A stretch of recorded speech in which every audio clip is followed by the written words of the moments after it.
9th class చదివిన ఒక cricketer ఇప్పుడు బేసిక్ ఎడ్యుకేషన్ ఆఫీసర్ గా యూపీ గవర్నమెంట్ నియమించిందంటే మీరు నమ్మగలరా? అవును, మనకు తెలిసిన ఐపీఎల్ ఫేమ్ రింకు సింగ్ గురించి మాట్లాడుతున్నాం. ఈ పోస్ట్ వెనుక ఉన్న స్పెషల్ రూల్స్, సోషల్ మీడియాలో వచ్చిన మీమ్స్, ఆగ్రహం అండ్ ఈ నిర్ణయం వల్ల ఎడ్యుకేషన్ సిస్టమ్ పైన ఎలాంటి ఇంపాక్ట్ పడుతుందో అన్నిటినీ ఈ వీడియోలో డీటెయిల్ గా చూద్దాం. రింకు సింగ్ పేరు చెప్పగానే క్రికెట్ లవర్స్ కి ఐపీఎల్ లో కొట్టిన ఆ 5 సిక్స్లే గుర్తుకొస్తాయి. పేద కుటుంబం నుంచి వచ్చిన ఆయనకు చదువు ఎక్కువగా కొనసాగించే అవకాశం రాలేదు. 9th క్లాస్ వరకు మాత్రమే చదివి తర్వాత తన ఫోకస్ అంతా క్రికెట్ మీద పెట్టాడు. ఇంటర్నేషనల్ స్థాయిలో మెడల్స్ గెలవకపోయినా ఇండియన్ క్రికెట్ టీమ్ తో ఇంటర్నేషనల్ రిప్రజెంటేషన్ వల్ల ఆయనకు ఇప్పుడు ప్రత్యేకమైన గుర్తింపు దొరికింది. ఇప్పుడు ఉత్తరప్రదేశ్ గవర్నమెంట్ ప్రకటించిన BSA అంటే బేసిక్ శిక్షా అధికారి నియామకంలో రింకు సింగ్ పేరు కూడా ఉంది. ఈ పోస్ట్ అంటే చిన్న పోస్ట్ కాదు. ఒక డిస్ట్రిక్ట్ లోని ఎంటైర్ ప్రైమరీ ఎడ్యుకేషన్ సిస్టమ్ ను మానిటర్ చేయాలి. Teacher performance, school inspections, policy implementation అన్ని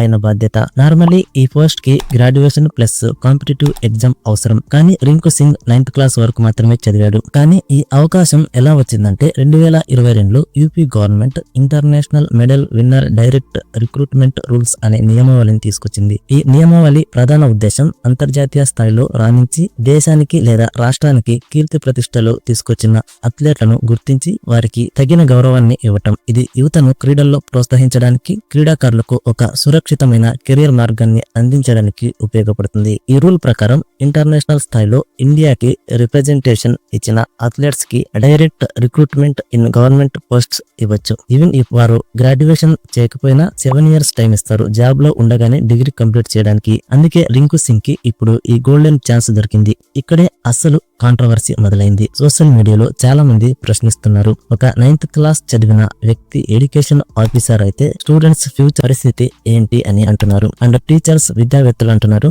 ఈ పోస్ట్ కి మెరిట్ ప్లస్ సబ్జెక్ట్ నాలెడ్జ్ చాలా అవసరం. రింకు దగ్గర అది లేదు అని. మరోవైపు రింకు సపోర్టర్స్ చెబుతున్నారు రింకు ఒక యూత్ ఐకాన్, డిసిప్లిన్, మోటివేషన్ తీసుకొస్తాడు. ఆయన ప్రెజెన్స్ వల్ల పిల్లల్లో స్పోర్ట్స్ అండ్ కాన్ఫిడెన్స్ పెరుగుతాయి అంటున్నారు. ట్విట్టర్, ఇన్స్టాగ్రామ్ లో మీమ్స్ కూడా ఫ్లడ్ అయ్యాయి. 9th ఫెయిల్ ఎడ్యుకేషన్ ఆఫీసర్ అంటూ, వేకెన్సీ హైతో విమెన్ లేలో అంటే వేకెన్సీ ఉంటే మమ్మల్ని తీసుకోండి, ఇలా ట్రోల్స్ కూడా చేస్తున్నారు. యూపీ గవర్నమెంట్ ఏమంటుందంటే ఇది క్రీడాకారులకు గుర్తింపు, గవర్నమెంట్ సర్వీస్ ఇవ్వడం ద్వారా వాళ్ళ అచీవ్మెంట్స్ ను గౌరవిస్తున్నాం. అంతేకాక ఈ నియామకం పూర్తిగా లీగల్ అండర్ స్టేట్ పాలసీ. ఇంకా చెప్పింది రింకు వంటి స్పోర్ట్స్ పర్సన్స్ కేవలం అడ్మినిస్ట్రేషన్ మాత్రమే కాకుండా awareness campaigns, public inspiration programmes కూడా లీడ్ చేస్తారు. అంటే ఒక మోటివేషనల్ వ్యక్తిగా ఉపయోగపడతారని గవర్నమెంట్ భావిస్తుంది. బేసిక్ ఎడ్యుకేషన్ ఆఫీసర్ గా రింకు చేయాల్సిన పని స్కూల్స్ లో టీచర్స్ పని ఎలా చేస్తున్నారో ఇన్స్పెక్ట్ చేయాలి. స్టూడెంట్స్ కి క్వాలిటీ ఎడ్యుకేషన్ అందుతుందో లేదో చూడాలి. Infrastructure, mid day meal, policy implementation report చేయాలి. సింపుల్ గా చెప్పాలంటే ఒక డిస్ట్రిక్ట్ లోని మొత్తం ప్రైమరీ ఎడ్యుకేషన్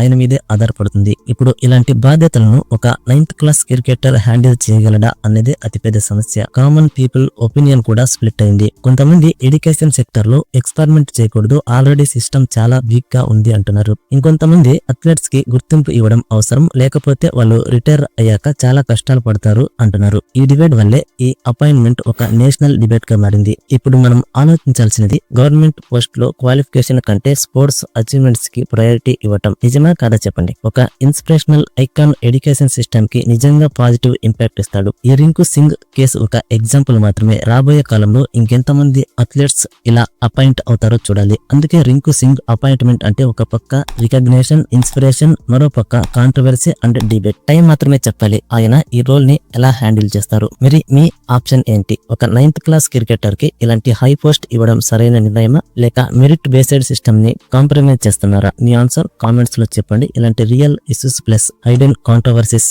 మీద అప్డేట్స్ కోసం మన ఛానల్ ని సబ్స్క్రైబ్ చేయండి.